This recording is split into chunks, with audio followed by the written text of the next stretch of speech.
আমরা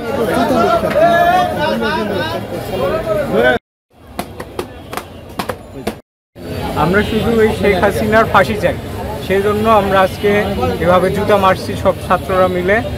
আর কি উপলক্ষে জুতা মারলেন আজকে? এনার জন্মদিন উপলক্ষে আমরা এনাকে জুতা উপহার দিয়েছি এবং এনাকে যত জলদি দেশে এনে ফাঁসি দেওয়া হোক, এটাই আমরা চাই। যে পরিমাণ মানুষের উপর নির্যাতন করছে, তারা এই পরিমাণ নির্যাতন কোনো সরকার আগে করে নাই এবং ভবিষ্যতে যারা আসবে তারা এটাই চিন্তা করে চলতে হবে যে তাদেরকে ছাত্ররা মানে গণঅভ্যুত্থানে তাদেরকে সরিয়ে দেওয়া হয়েছে। পরবর্তীতে যারা আসবে তারা এটা চিন্তা করে বসতে হবে যে এটা জনগণের দেশ, এটা গণতান্ত্রিক দেশ, এই দেশে কোনো রাজতন্ত্র চলবে না, এটা স্বাধীনতার দেশ।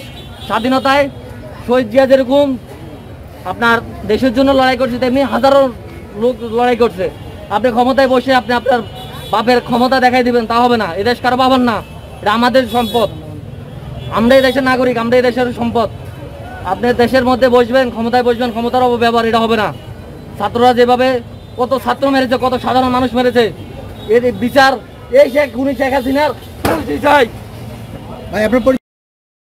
মানে আমরা ব্যক্তিগতভাবে বা মানে কেউ মানে আমরা বৈষম্য ছাত্র আন্দোলন বা আমাদের কোনো ব্যানারে এটা হচ্ছে না, এটা বগুড়ার সর্বস্তরের জনগণ মানুষের মধ্যে যে একটা ফ্যাসিস্ট কায়দায় যে এই 17 বছর এই দেশটাকে মানে তারা যেভাবে এক না একতন্ত্র ভাবে এই দেশটাকে তারা জিম্মি করে রাখছিল, মানুষের ভোটের অধিকার থেকে শুরু করে ভাতের অধিকার, মানুষের কথা বলার অধিকার পর্যন্ত হরণ করেছিল।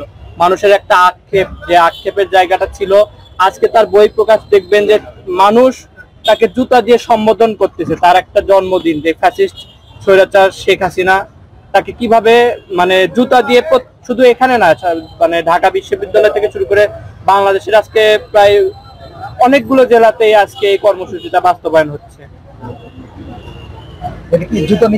জুতা নিক্ষেপের মাধ্যমে তার যে একটা এই ফ্যাসিস্টের যে একটা মানে আজকে যে জন্মদিন, তাকে মানে এই একটা ইতিহাস সৃষ্টি, ছাত্র সমাজ সহ সাধারণ জনগণ একটা ইতিহাস সৃষ্টি করতে যাচ্ছে যে যারাই পরবর্তীতে ক্ষমতায় আসুক না কেন, তারা যেন এইগুলো থেকে যেন শিক্ষা নেয়, যে পরবর্তীতে তারা যেন ক্ষমতায় আসার পর তারা যেন এই ফ্যাসিস্ট কায়দায়, যেন স্বৈরাচারী কায়দায় যেন কেউ দেশ পরিচালনা না করে।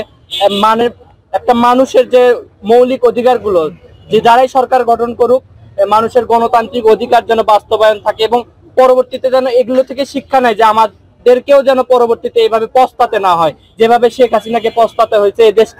এদেশ ছাড়তে বাধ্য করেছে এই দেশের ছাত্র সমাজ। সাকিব ভাই, এটা কি নিজ উদ্যোগে আপনারা?